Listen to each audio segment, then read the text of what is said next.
100 Things Men Can Do Now. Welcome back, everybody, to the newest edition. And we're interviewing Gabe Halpern. And Don't say Gabe. I hate Gabe. My brother has always said Gabe. And in the background, my wife for years goes, Riel, but he doesn't get it. But, you know, I knew that, and I don't know why I said that. So back up. It's because you wanted to show the Warriors, I've learned to stick up for myself instead of taking it passively. No fucking Gabes in this thing. All right. Take two. Ask for what you want. I'd like you to call me Gabriel. Thank you. Got it. All right. So Gabriel, tell us a little bit about your mission with your outreach. Well, I don't have to answer the question. I can go my own way. No, No. I want to keep joshing you. So the first thing I want to say is I'm glad to be alive today. And I hope that you are too. So before I answer that question, and I'm going to hold you accountable to making sure I don't get off on a tangent, I just want to first give you the first clue of what I'm trying to do here tonight and telling you what men can do.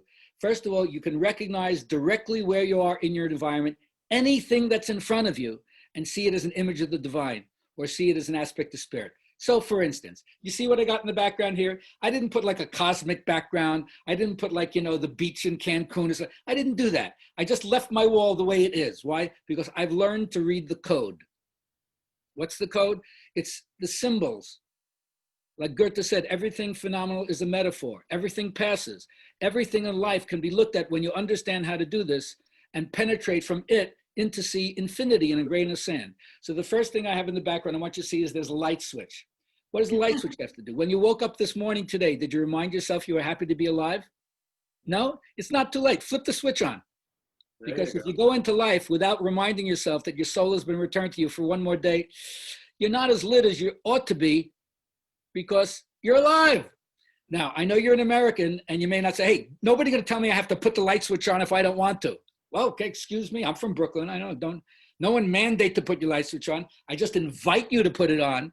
I think you probably enjoy yourself more if it was on.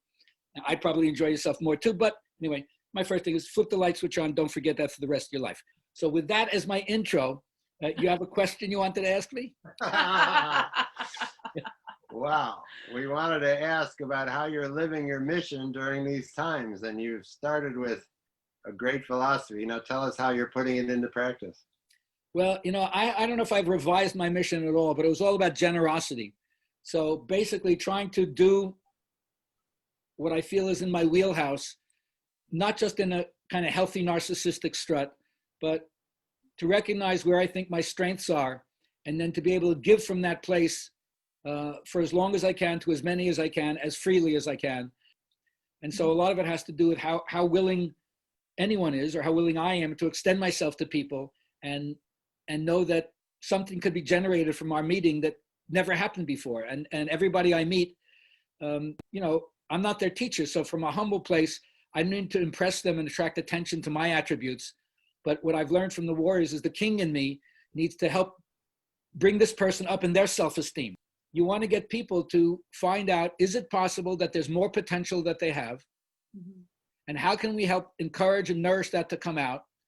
And to a great extent, it has to do with dealing with your conditioning, mm-hmm. which is realizing that something has been put upon you because some of those teachings are false, or some of those teachings not only don't serve you, they hurt you and hurt other people.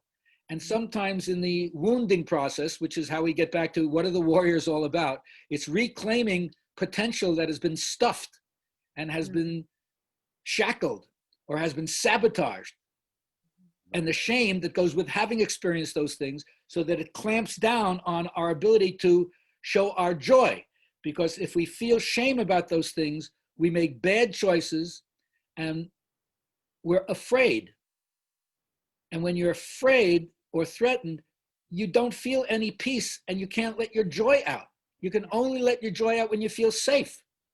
So it's always a two-edged sword in training people to educate themselves and pull out from inside themselves the best of what they're capable of. Number one, you have to recognize you have strengths, you have talents, you have gifts. We call it your gold.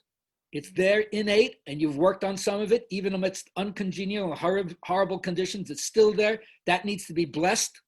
So that means people need to see it, acknowledge it. You got to take it in and get nourished by that. And that's what I call body and fender repair.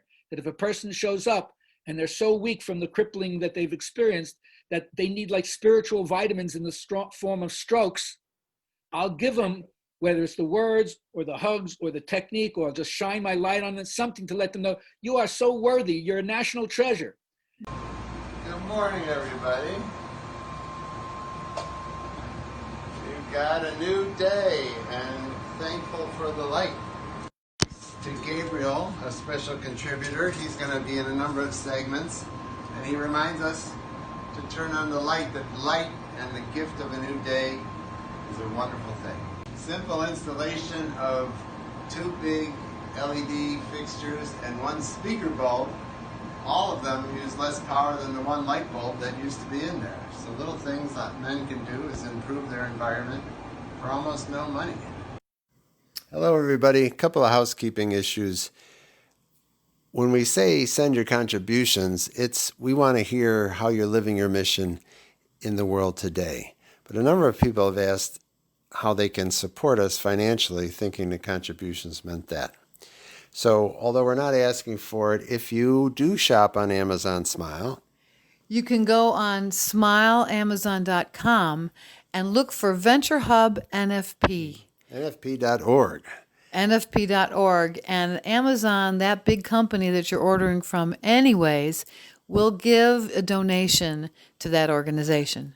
So Venture Hub NFP is our not-for-profit which helps second stage businesses. And this is a struggling time for many people. So if you want to support what we're doing, it doesn't cost you anything to shop that way through Amazon, and we get a little tiny benefit from it, and it's much appreciated. And we so look forward to getting your comments, videos.